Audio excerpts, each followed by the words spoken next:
Okay boys, I'm going to look at question 31 here, which was outline the management of a soft tissue injury. This is for our sports medicine and it was worth 3 marks.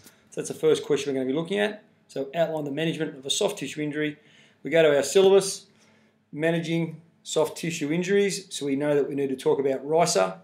The other aspect of this answer too was that a couple of students, maybe 2 or 3, actually didn't write about RISA but covered the immediate treatment of skin injuries. Now that would still be classified as a way of managing soft tissue injuries, so I marked that as well and gave them the marks. But you know, for me, the better answer would be along the lines of RISA, which most of us did anyway. So that's what we're going to be looking at. Here's our sample answer. So the RISA regime is management of a soft tissue injury. Now this student, obviously I've scanned these, has been highlighted. So we've got rest, we've got ice, we have compression, we have elevation, and at the bottom we have referral. So all the elements that are required, we can see he goes through and talks about each and relates it to an ankle injury, I think this one talks about.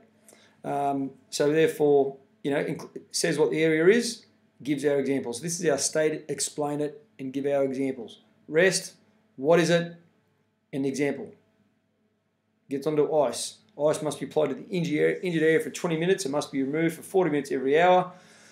Ice talks about vasoconstriction, so some good terminology. That reduces the formation of scar tissue. Again, it then implements the example relating to the ankle.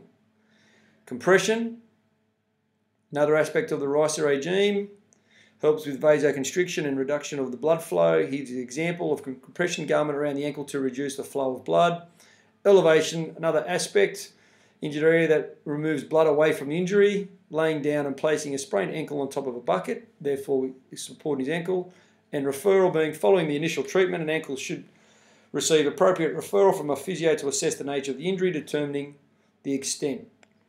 So there's our areas there, which talks about, you know, the RISA regime relating to an ankle injury. Overall, boys, this question was very well answered by most students, as you'd expect. It would be quite simple. You know, it was set out well, similar to how these students set out this way with the highlighting here. You just don't see the highlighting. My only real concern, which boys want to really think about, is the last point is referral. It is not rehabilitation. And a lot of students, you know, maybe 10 or 12, were writing this down as rehabilitation. And that would be wrong, and that's where they would have cost them. All right, so that was question 31A.1, and it was well done by all students.